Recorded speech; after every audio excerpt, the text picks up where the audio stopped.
میں نے کہا کیا تم مجھے ان کی طرف سے اسلام پر بیعت کرو گے؟ مینس نجاشی سے کہہ رہے ہیں کہ کیا تم مجھے بیعت کرو گے کہ میں اگر اسلام لاؤں تو میں آپ سے بیعت ہو جاتا ہوں اور ان پر اسلام لے آتا؟ تو اس نے کہا ضرور، کیوں نہیں۔ پھر میں نے اپنا ہاتھ بڑھایا اور اس کے ہاتھ پر بیعت ہو گیا۔ واپس آ کر میں نے اپنا اسلام چھپائے رکھا، مطلب اسلام وہاں انہوں نے قبول کر لیا تھا کیونکہ نجاشی آلریڈی اسلام قبول کر چکا تھا۔ پھر میں حضور صلی اللہ علیہ وسلم کی خدمت میں حاضر ہونے کے ارادے سے روانہ ہوا۔ رستے میں خالد بن ولید رضی اللہ تعالیٰ عنہ ملے۔ میں نے کہا، جیسے کہ میں آپ کو پچھلا ایک واقعہ سنایا تھا جس میں کہ خالد بن ولید رضی اللہ تعالیٰ عنہ جب رستے میں جا رہے تھے ان کو عمر بن عاص بھی ملے تھے، تو اس سے پہلے عمر بن عاص رضی اللہ تعالیٰ عنہ وہاں سے اسلام قبول کر چکے تھے، بیعت کر چکے تھے نجاشی کے ہاتھ پر، لیکن واپس آ کر رستے میں جب یہ جا رہے تھے تو ان کو بھی مل گئے۔ پھر انہوں نے کہا کہ اے ابو سلیمان آپ کہاں جا رہے ہو؟ مطلب خالد بن ولید سے پوچھا اے ابو سلیمان آپ کہاں جا رہے ہو؟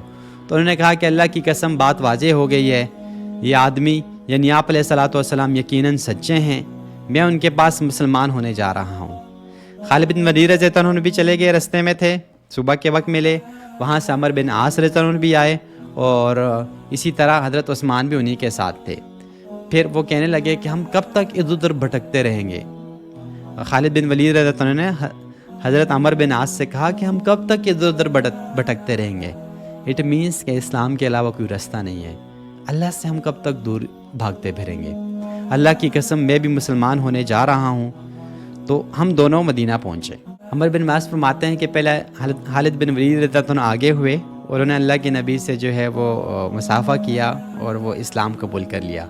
پھر میں قریب ہو کر میں نے عرض کیا یا رسول اللہ میں آپ سے شرط پر بیعت کرتا ہوں کہ میرے پچھلے تمام گناہ معاف ہو جائیں۔ جیسے خالد بن ولید رضی اللہ عنہ نے کہا تھا انہوں نے بھی سیم اسی طرح عرض کیا کہ اللہ کے نبی میں اسی بیعت پر شرط کروں گا کہ میرے پچھلے گناہ معاف ہو جائیں، آئندہ کے گناہوں کا مجھے خیال نہیں آیا۔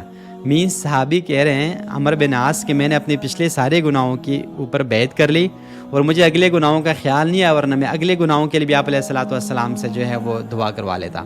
آپ علیہ الصلوۃ والسلام نے فرمایا اے عمر بیعت ہو جاؤ، اسلام اپنے سے پہلے کے تمام گناہوں کو مٹا دیتا ہے اور ہجرت بھی اپنے سے پہلے کے تمام گناہوں کو مٹا دیتا ہے۔ فرماتے ہیں کہ میں آپ علیہ الصلوۃ والسلام سے بیعت ہو گیا اور واپس آ گیا۔